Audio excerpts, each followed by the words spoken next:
everyone. I'm Marge Ptaszek, and you're listening to the Knowledge Book Radio with Marge Ptaszek on Transformation Talk Radio. For the next hour, as we've done before for over a year now, we will continue our series of Omega Talks. And these are actually done at the end of every month. And this is part of the unification program of the Call to Friendship Association, mentioned in the Knowledge Book. So in these talks, what we are doing is actually connecting science and spirituality by discussing world knowledge, whatever knowledge that is, and we connect it in some way, shape, or form to the Omega dimension through connecting it to the Knowledge Book.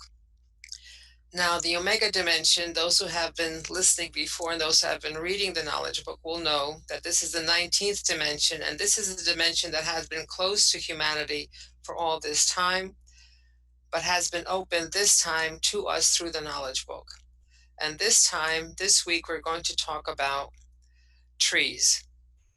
But before we go on, I would like to give you information, and that is the United States website for the Knowledge Book is www.usa.theknowledgebook, all one word, .net. The Turkish World Brotherhood Union website is www.dkb-mevlana.org.tr. My own personal contact information, telephone is 973-787-7035. My email address is mmjp99 maryjohnpeter99@gmail.com. And the Call to Friendship website is www.calltofriendship.org. So please do email me or text me or call me with any questions that arise from today's topics or from previous shows. And if there's any kind of a topic that you would like me to cover in these Omega Talks, please do let me know. The topics are very welcome. Okay, so thank you very much for any help that you may give me, and let's go on with our talk. So as I mentioned before, this is the Call to Friendship Association World Unification Program Omega Conference Series. And what you're seeing in the upper left-hand corner is the emblem of the Omega dimension, of the Call to Friendship Association. And what you're seeing is the color of the Omega dimension is red, black, and white. And of course, our journey begins here. So this is Trees, June 2020. The first slide that you're seeing is basically two intertwined trees. And actually, when I was in England back in 2008, someone took me, I was in Glastonbury, someone took me to visit and meet two trees. The trees were called Gog and Magog. One was male, one was female. The person couldn't tell who was which. However, at that time, one of the trees had died. One was alive, the other one had died. And since then, I guess the other tree was missing the first tree. They've been together for hundreds of years. It was a huge, huge tree. Both trees are huge trees, and very impressive, very awe-inspiring. So I went to meet them, and eventually the other tree died. So right now, neither tree is alive, which is very sad, but I was very happy that I was able to at least meet one of them. So trees are very special beings, very special creations, and humans have been actually benefiting in many ways from the trees. So when it's a hot day, we actually run for the cool shade of a tree. If you're in a parking lot, we know what the difference is between parking your car under the shade of a tree and parking the car in full sunlight. It's much more pleasant to get into the car when you're actually under the tree. Otherwise, the car gets very, very, very hot. Also, when we get caught in the rain, we go running under the tree again for protection. But we also have to be careful that we don't run under the tree that's the tallest one in that particular area, because they, of course, do attract lightning from the sky if this is an electrical storm. I guess the best type of fruit to eat is the fruit that you've just picked from an apple tree, from a pear tree, from a plum tree, from an orange tree, from a lemon tree, from a mango tree, whatever tree that you've actually been able to grow, and the tree produced fruit. That's the juiciest tree fruit. That's the best fruit to eat. Now, of course, we can all remember swinging maybe from a rubber tire hung from a branch of a tree, or romp in the park or in backyard in the leaves that the tree drops during the winter and during the fall. And of course, we all enjoyed social occasions while we're grouped around campfires. And we, of course, sometimes are able to enjoy a cup of hot chocolate in front of a fireplace on cold winter nights. Now, these are some of the experiences that we have with trees, but have we ever actually thought about trees? What is their side of the story? And what is our relationship to them? So how do trees benefit us? And even though we see the canopy, we see the trunk above ground, I was told that as big as the canopy, as big as the tree is above ground, that's as big and that's as deep and that's as wide the roots are below ground. So it goes on down there. What is happening down there with the roots? And when we're trying to plant something under the cover of trees, we know how many roots we encounter because they're all intertwined, all intertangled. And it's very hard to get and plant any plants underneath trees. And do trees actually interact with each other? We talk, we see animals talk to each other, we see people talking to each other. There are means of communication that every species has. So do trees actually also communicate? So one of the first benefits that we talk about as far as trees are concerned is that they actually mediate our climate. Trees can cool a city by up to 10 degrees Fahrenheit by shading our homes and streets and releasing water vapor into the air through their leaves. They also reduce heat loss at night. So when I was passing through a town once upon a time, um, that city or that town had maybe 80% tree cover. And in that city, when you were driving towards that city from the highway, you could feel the temperature dropping. You could feel the air changing. The air was much easier to breathe. It was cleaner, it was fresher, and it was much cooler. And in fact, the people in the town didn't need air conditioning. Air conditioning was not necessary because they had a tree cover. However, recently, or actually over the past 20 years or so, because of storm damage, because of the trees were getting older and therefore more brittle because they weren't taken care of properly. So you've got to remember that trees, especially oak trees and maple trees and all the trees, actually like acid soil. So when we are actually fertilizing our grass likes sweet soil. So when we're fertilizing the grass, we're actually killing the trees because we are changing the composition of the soil on which the tree is growing. So therefore we are weakening the trees, and therefore they will start dropping branches, they will get sick, and they will die. So right now that town has maybe is down to 60% of the trees that it had before. It lost quite a lot of trees, and right now everybody needs air conditioning. Everybody is in the same temperature as all the surrounding cities, right? That was not the case before. So trees also protect us from storm damage.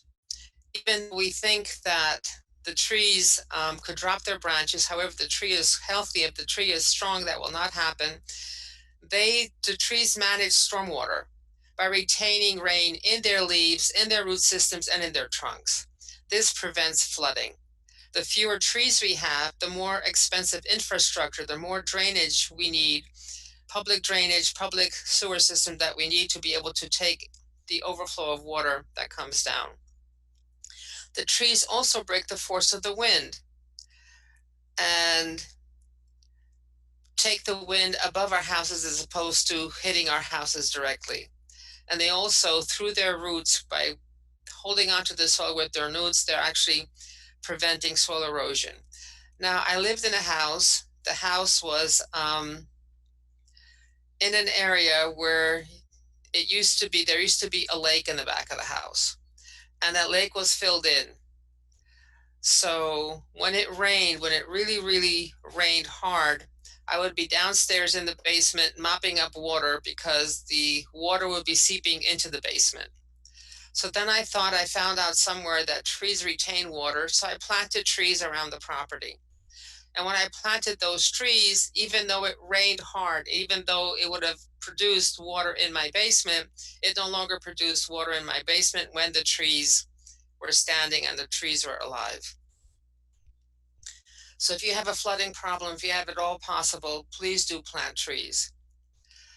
Now, of course, if we have trees, like I mentioned before, we are using less air conditioning, and it, of course, it reduces heat, and it also reduces the CO2 emissions. So if your trees basically take up the carbon dioxide that's produced by burning fossil fuels, by doing whatever it is that we do, and therefore it is utilizing those waste products and is producing us and giving us fresh air.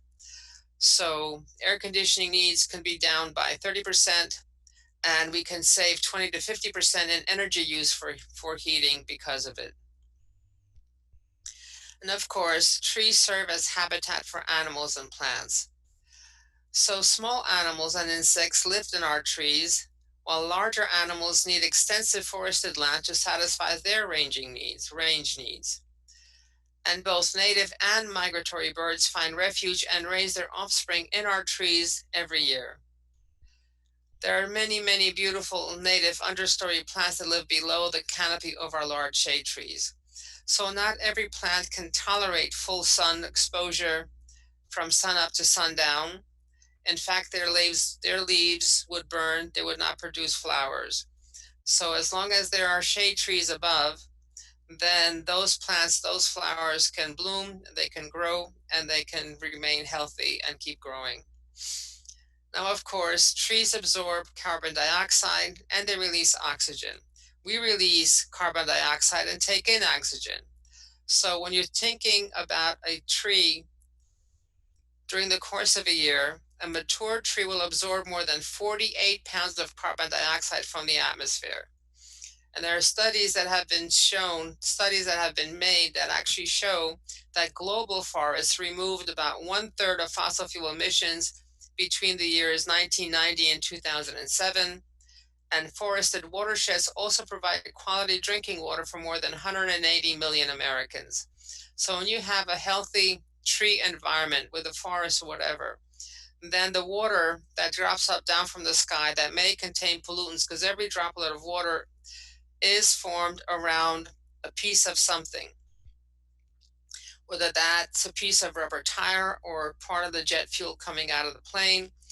That water droplet forms about around something that's toxic, well, possibly toxic. So when the water goes through the tree roots, when it goes through the dirt, it gets cleaned out. It's like a gigantic water filter. And by the time we get the water that's in our water table, we get pure drinking water that's been purified by the trees and by the watershed. And of course, trees contribute to our economy. Whenever you see a town that has lots of trees, that's the town that actually retains their property values. They have made many, many studies, and those studies show that properties with trees in or near them have a higher selling price and are in the market for a lot less time. And of course, they provide income for businesses by attracting visitors and residents. So how many of us, when it comes to the turning from summer into fall, travel to the northern part of our country to be able to see the leaves turning? So sometimes we would travel 5 hours, 6 hours, sometimes even 7 hours to go and see the leaves fall. And of course, the businesses who are in that area benefit from the fact that we need to be able to drink something, eat something, stop by and enjoy the scenery. And of course, trees make us healthy. Again, studies have shown that the trees make a difference in promoting healing and wellness. And actually, we get to be more psychologically well, and it reduces crime as well. When you go into a forest, when you go into a park and see the trees and be among the trees, somehow you feel better. Somehow those trees enable you to feel better about yourself, to be able to feel better about the people around you, and things go better when there are more trees. And of course, trees create a beautiful environment, whether it's in the fall or in the spring or in the summer or even in the winter, especially with snow on the branches. So we get a lot of aesthetic pleasure from having trees around us. And of course, this kind of aesthetic pleasure, either the leaves turning in the fall to all those beautiful orange and red and yellow colors, or in the spring when they are in full bloom. So we enjoy this, and that kind of a situation, that kind of an environment attracts tourists, attracts artists, retirees, and people who like to go hiking, like to go walking, like to be able to motorbike or to do dirt biking on mountains and trails. So we've kind of covered how the trees benefit us, so how we benefit from trees. Um, but then the question arises, what's going on underfoot? What is going on under there? And what studies have shown is that trees respond to and interact with, they communicate, protect, and nourish other trees, even those not of their own species. Scientific studies discovered that this communication takes place underground. So there are two people that are very instrumental who have done experiments, who have done studies, who have worked with trees over time. And one person is Suzanne Simard, and she's a professor of forest ecology and teaches at the University of British Columbia.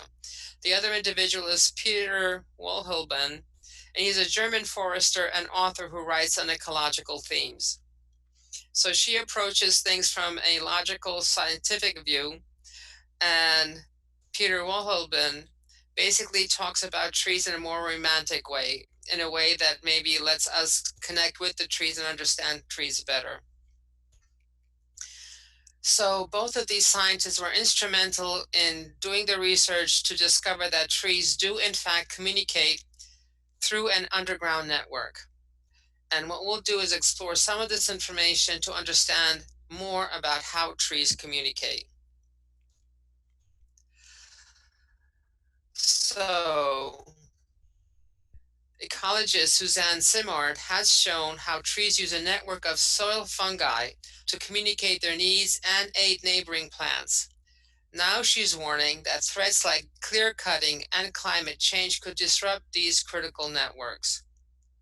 So there's an article that was written by Diane Toomey in September of 2016 in which it states 2 decades ago, whilst researching for her doctoral thesis, ecologist Suzanne Simard discovered that trees communicate their needs and send each other nutrients via a network of latticed fungi buried in the soil. In other words, she found they talk to each other.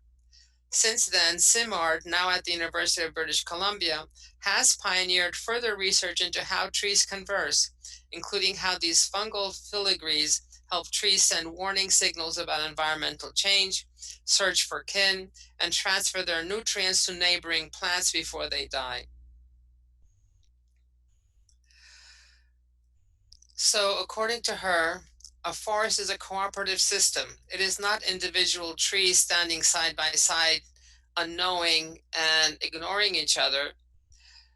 And she basically explained in an interview with the magazine Yale Environment 360, quote, to me, using the language of communication made more sense because we were looking at not just resource transfers, but things like defense signaling and kin recognition signaling. We as human beings can relate to this better. If we can relate to it, then we're going to care about it more. And if we care about it more, then we're going to do a better job of stewarding our landscapes. So, of course, the more the knowledge we have, the more understanding we have, then, of course, we're better equipped and better tooled to be able to progress in a healthier and safer way. So she also explored how and why trees talk to each other. So she explained also in the interview, all trees all over the world, including paper birch and Douglas fir, form a symbiotic association with below ground fungi. These fungi are beneficial to the plants through this association.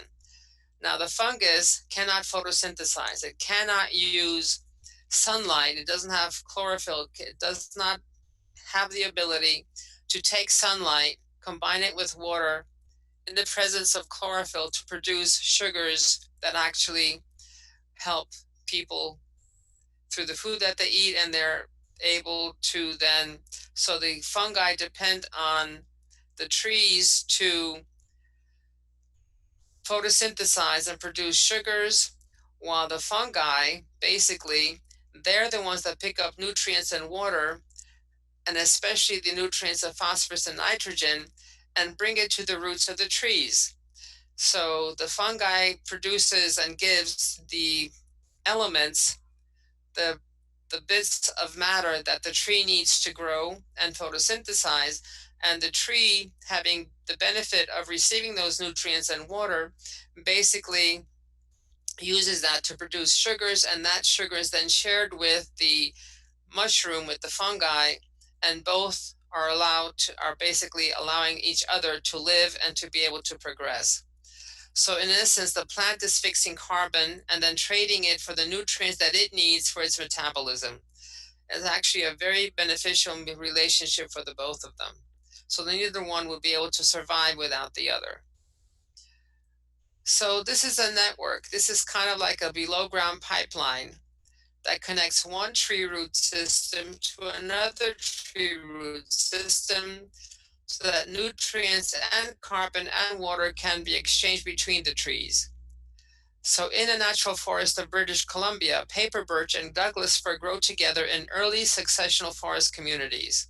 They compete with each other, but our work shows that they also cooperate with each other by sending nutrients and carbon back and forth through their mycorrhizal networks, through the myceliae, or the connecting links or filigrees of the fungi. So Simard actually explained that they've done a number of experiments where they were trying to figure out what drives the exchange. Why are the trees and the fungi, the mushrooms, in a symbiotic relationship? So this is a back and forth exchange. We need to keep this in mind. So sometimes the birch will get more, and sometimes the fir will get more. The fir tree will get more. And it depends on the ecology that's going on at that time. So one of the things that they tested, and it was an important thing that they tested, and that was about shading. In other words, one tree is bigger or has leaves at one particular point in time, and it shades another tree. So the more Douglas fir became shaded in the summertime, the more excess carbon the birch went to the fir. So when the birch was full of leaves and therefore shading the fir was not able to get the sunlight and be able to photosynthesize. At that time, the birch would actually feed the fir.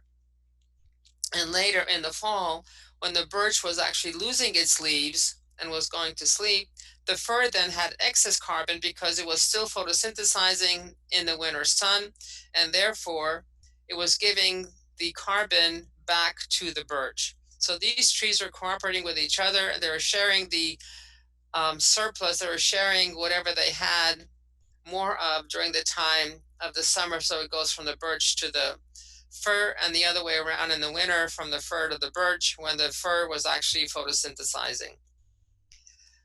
But there are also fungal factors involved. So a fungus that is linking the network is going to be looking to secure its carbon sources.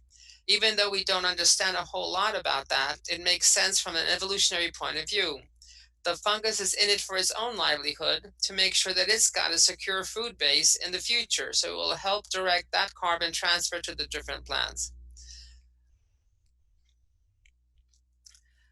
So there was Simard further explained that Kevin Beeler, who was a PhD student, did really elegant work where he used DNA analysis to look at the short sequence of DNA in trees and fungal individuals in patches of Douglas fir forest. His work basically enabled the creation of a map of the network of two related sister species of mycorrhizal fungi and how they link Douglas fir trees in that forest. And just by creating that map, he was able to show that all of the trees, essentially, with a few isolated exceptions, were linked together. He found that the biggest, oldest trees in the network were the most highly linked, whereas smaller trees were not linked to as many other trees. Big old trees have got bigger root systems and associate with bigger mycorrhizal networks, and they've got more carbon that's flowing into the network. And they've also got more root tips. So it makes sense that they would have more connections to other trees all around them. In later experiments, they've been pursuing whether these older trees can recognize kin, whether the seedlings that are regenerating around them are of the same kin, whether they're offspring or not, and whether they can favor those seedlings. And we found that they can. So in other words, that's how they came up with the term mother tree, because they're the biggest, oldest trees, and we know that they can nurture their own kin. They can recognize their own kin, and they can nurture their own kin. So according to Suzanne Simard, mother trees are the largest trees in the forest that act as a central hub for vast below-ground mycorrhizal networks. A mother tree supports seedlings by infecting them with fungi and supplying them the nutrients they need to grow. She discovered that Douglas firs provide carbon to baby firs. She found that there was more carbon sent to the baby firs that came from that specific mother tree than random baby firs not related to that specific fir tree.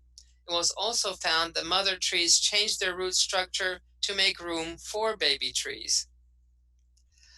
So they did this experiment in the greenhouse. They wanted to see whether trees and why trees talk to each other and how they talk to each other when a tree is dying.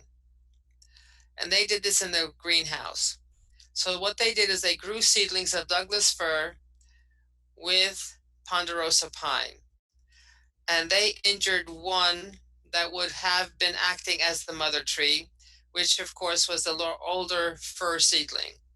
And they use the ponderosa pine because it's a lower elevation species that is expected to start replacing Douglas fir as climates change.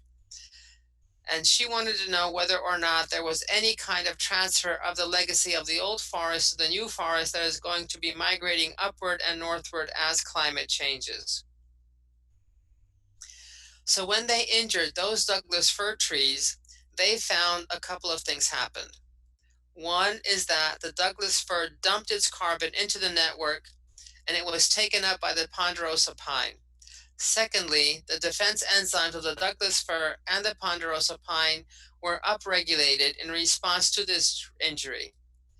What they interpreted this to mean is that this was a defense signaling going on through the network of trees.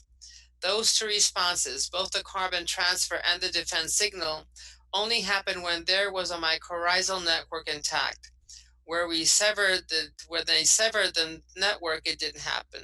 So this basically proved that it is the network of fungi that connects these trees, that is the fungi that actually allows the trees to communicate and exchange carbon with each other.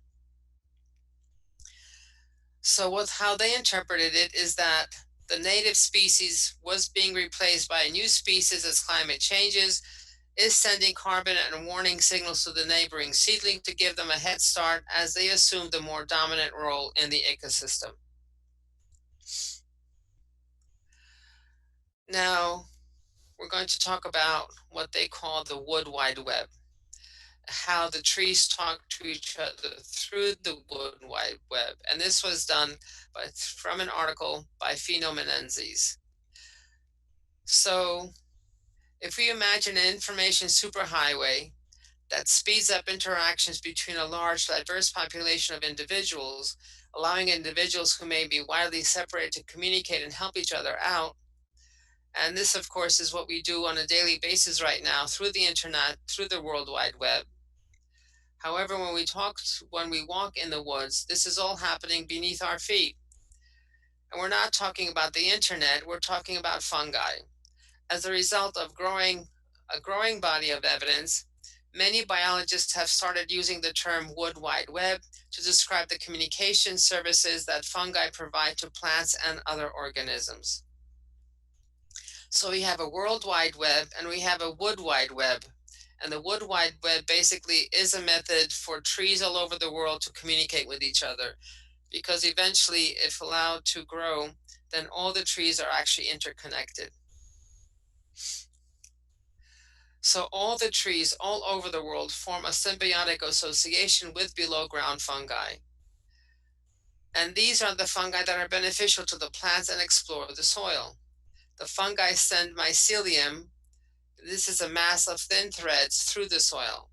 The mycelium picks up nutrients and water, brings them back to the plant, and exchanges the nutrients and water for a sugar or other substance made by photosynthesis from the plant.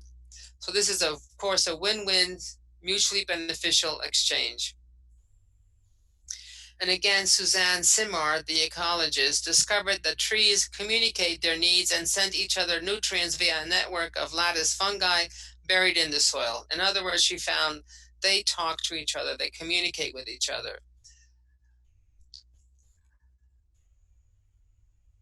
So while mushrooms, the ones that we pick in the forest or the ones that we get in the store, they're the ones that we're the most familiar with as being part of a fungus. However, that's just the fruiting body. That's just the sexual form of the plant.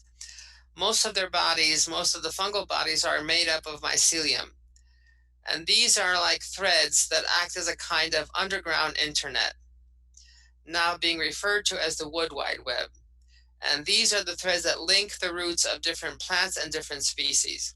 If you've ever dug into the soil, you may have noticed these white threads that are in there, and these would be part of the fungus, part of the fungi that are actually connecting plants and plant root systems. And by linking to the fungal network, they can help out their neighbors by sharing nutrients and information, or by sabotaging unwelcome plants by spreading toxic chemicals through the network. So trees and plants have a protective mechanism, protective enzymes, protective molecules that basically stop other plants from growing. I know that oak trees will not let seedlings, in other words, if you plant an acorn, if you plant any seeds under an oak, they will not sprout, they will not become new plants, because the oak tree issues out chemicals that stop the growth. And the fungal networks also boost their host plant's immune system.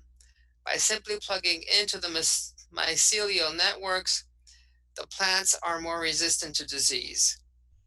Well, of course, I mean, if you get all the nutrients that you need from the fungi, then of course you'll be healthier and you'll be able to grow and to survive.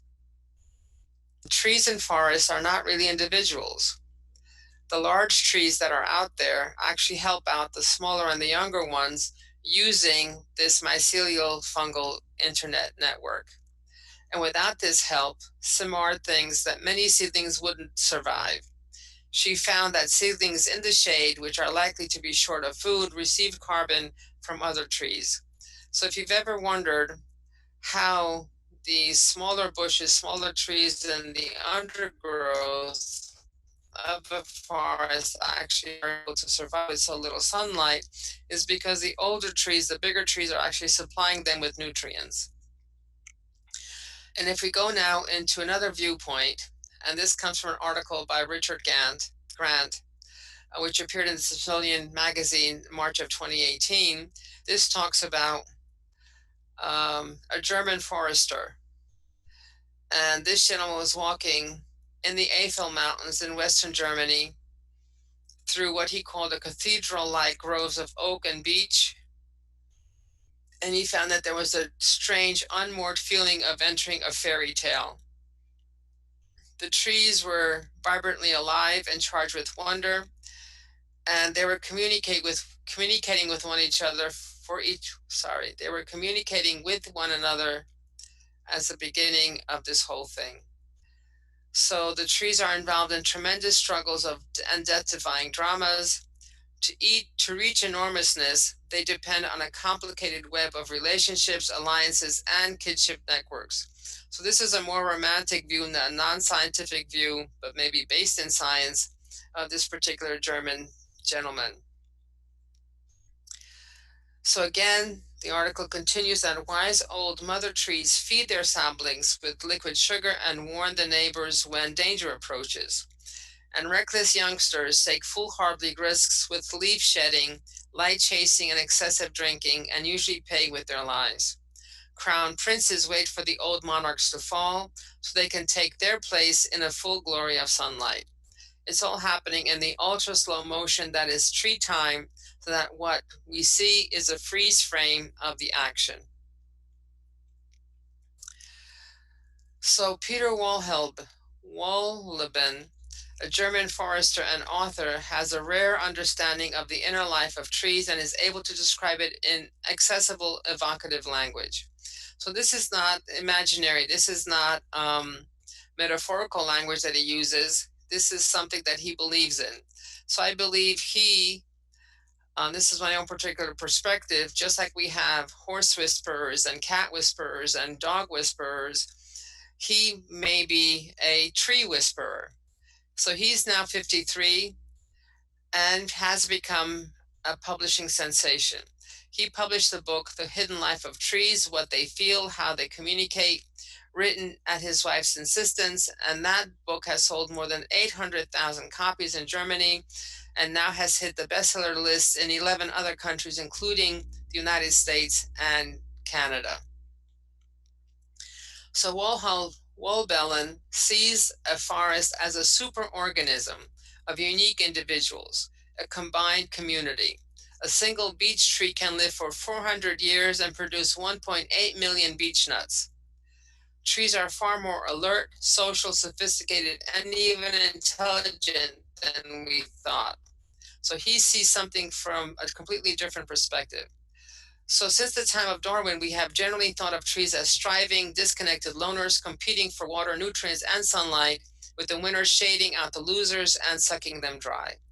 The timber industry in particular sees forests as wood-producing systems and battlegrounds for survival of the fittest. However, there is now a substantial body of scientific evidence that refutes this idea. It shows instead, and to the contrary, that trees of the same species are communal and will often form alliances with trees of other species. Forest trees have evolved to live in cooperative, interdependent relationships maintained by communication and a collective intelligence similar to an insect colony. These soaring columns of living wood draw the eye upward to their outspreading crowns, but the real action is taking place underground, just a few inches below our feet. Some are calling it the Wood Wide Web, says Wohlleben, in German accented English. All the trees here and in every forest that is not too damaged are connected to each other through underground fungal networks. Trees share water and nutrients through the networks and also use them to communicate. They send distress signals about drought and disease, for example, or insect attacks, and other trees alter their behavior when they receive these messages. So this is actually a form of well-intended communications. So what the scientists call these networks are mycorrhizal networks. And the fine hair-like root tips of trees join together with microscopic fungal filaments to form the basic links of the network, which appears to operate as a symbiotic relationship between the trees and fungi, or perhaps an economic exchange.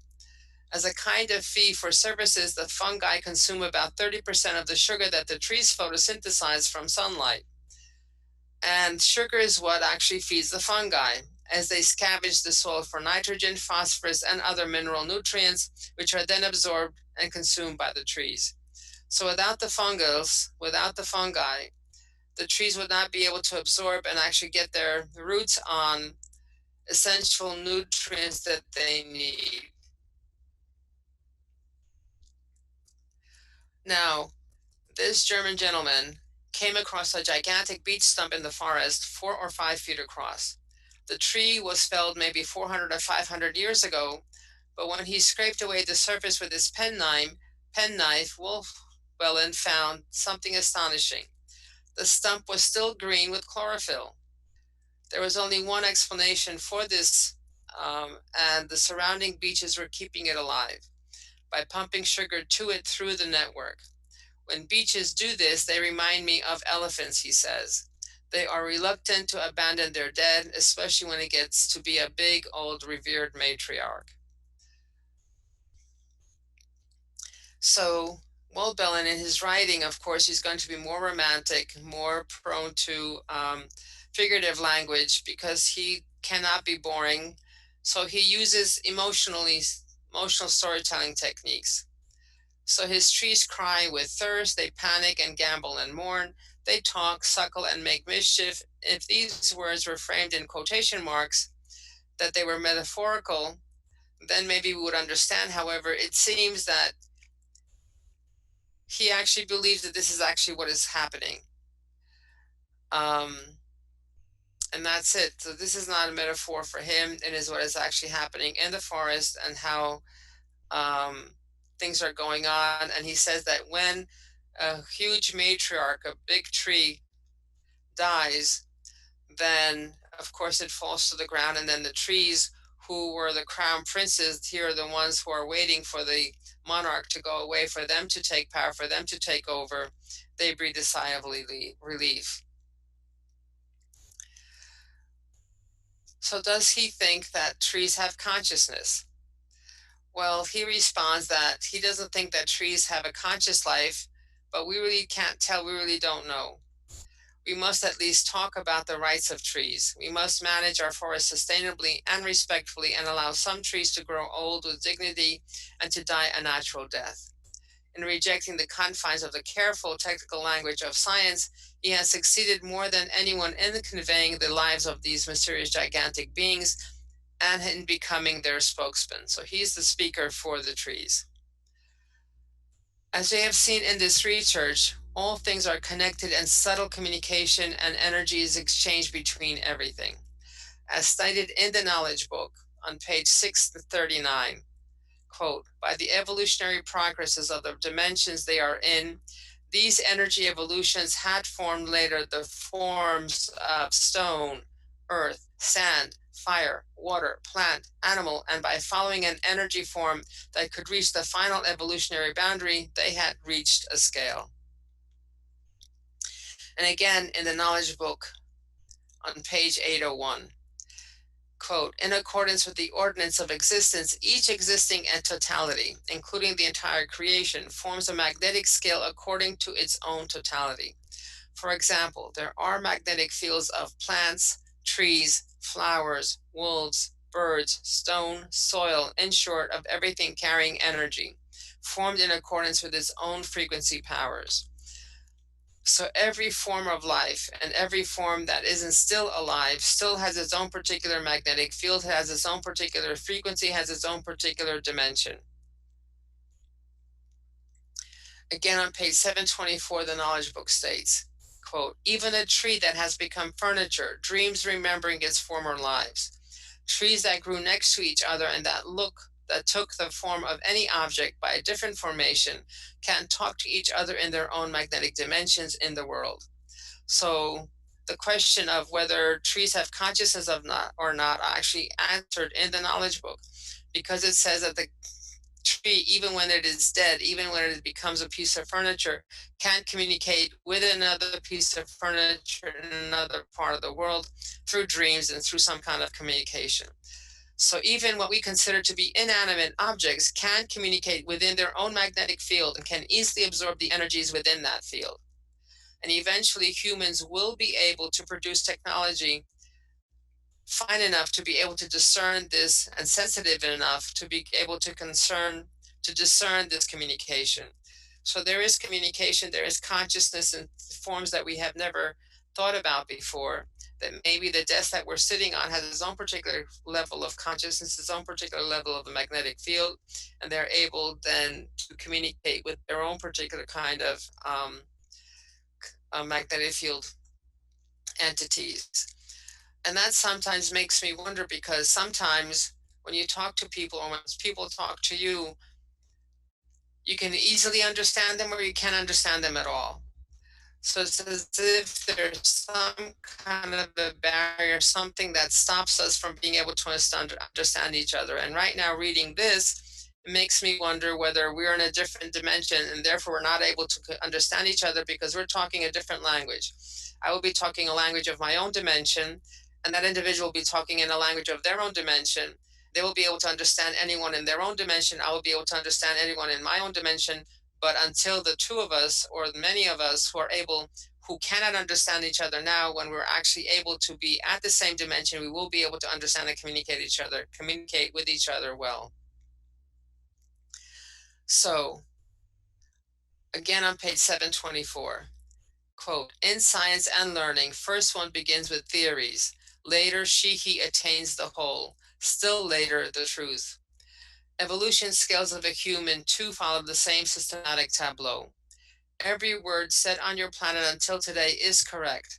There is no such thing as incorrect. However, since every individual talks and gives knowledge from his or her own dimension, frequency, and since the consciousnesses of the other dimensions lack the consciousness and the knowledge of that dimension, they cannot grasp the meaning of the spoken words. This reminds me of, let's say, you're studying algebra, you're studying math. Now, anyone who can only add, subtract, multiply, and divide will not be able to do integrals. They will not be able to do sums. They will not be able to do the higher level calculus. Different dimensions, different knowledge in each of these dimensions. So the person who can understand addition, subtraction, multiplication, and division will not be able to do calculus, will not be able to understand calculus. So someone speaking in calculus terms or professor teaching calculus, those words will go right over the individual who can only add, subtract, multiply, and divide. So this is like a crude analogy of the different kinds of knowledge, different kinds of magnetic fields each dimension has, and how we are able or aren't able to communicate between dimensions because of the lack of the knowledge, or maybe lack of knowledge and being in a different magnetic field. So as conclusion, in essence, everything in the same magnetic field, same energy, same frequency, same knowledge, same consciousness, same evolution level, can easily communicate with each other, can easily understand each other, and easily accept each other. And we've seen through the research done about trees, how beautifully trees live with each other, protect and nurture each other, and how they cooperate, even with trees not genetically related to them. So a fir and a birch are different species. They're different genetically. They are not related. I mean, they're trees, but they're not genetically immediately related. One is not an offspring to another. In other words, if a birch tree drops a seed, it will not become a fir tree, and the other way around. And a fir tree drops a seed, it will not become a birch tree because they are genetically disconnected.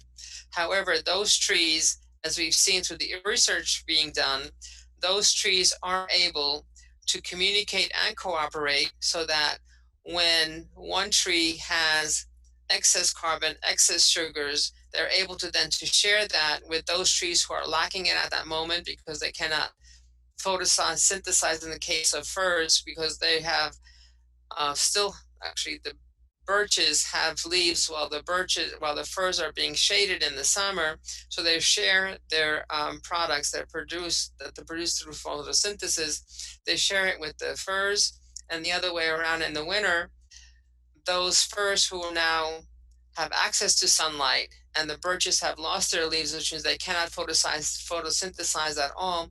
Now the firs can feed the birches. So back and forth, it's a mutual communication, it's a mutual symbiotic relationship. And this is all being mediated by those tiny little filaments of fungi. So those of us who don't like mushrooms and don't appreciate mushrooms, maybe this will give us a different inkling of what mushrooms do, how they do it, and how beneficial they are to everything. So how do we get to where we need to get to? How are we going to be able, or when are we going to be able to actually communicate with each other? And how do we become a community of human community where we are mutually supportive, we are mutually feeding, we are mutually cooperating with each other? So in order for humanity to arrive at the community that trees have accomplished, humans need to achieve the magnetic field of Mevlana. And this is the Mevlana consciousness. And the Mevlana consciousness, and this is the measuring stick that is going to be used, that is being used to measure us, measure our evolution. We need to be at the level of infinite tolerance, infinite love, and infinite humility. So these are the three comes that Mevlana said from his essence heart. And this is where we need to be. How do we get there? How do we accomplish this? Well, the knowledge book is here for this very purpose. The knowledge book has the knowledge, has the energy, has the frequency, has the ability to basically gauge us, to read us as we're reading it, it's reading us, and be able to assign those tasks, assign those experiences that we need and for us to be able to evolve. It is able to give us those energies, those frequencies, that knowledge, and allows us to arrive at that consciousness that slowly, step by step, little by little, one step at a time, we're able to get to the point where we are tolerant of everyone, that we have infinite love for everyone, including a grain of sand. But at the same time, not be too proud of ourselves, and we have minimum or no ego at all. So this is the progress that we're supposed to be undergoing. This is the progress that we're going through. And this is how we are able to accomplish this. And eventually we will be able to be like the trees, to be able to be this community of interdependent, loving, accepting, tolerant, patient, cooperating, collaborating mass of humanity that is able to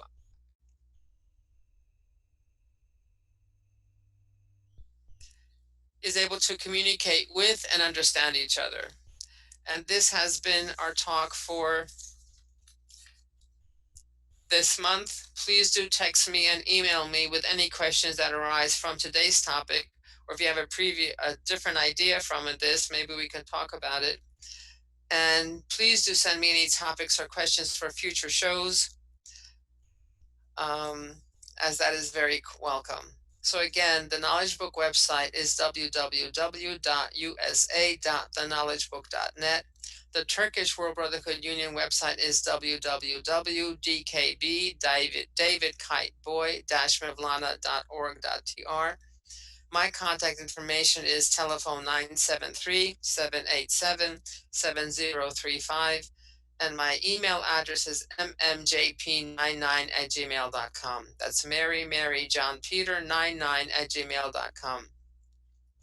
The Call to Friendship Association, of which this talk is a part, their website is our website is www.calltofriendship.org. So thank you for listening. Thank you for being here. Please do keep those questions and topics coming, and we'll see you soon. Take care. Bye-bye.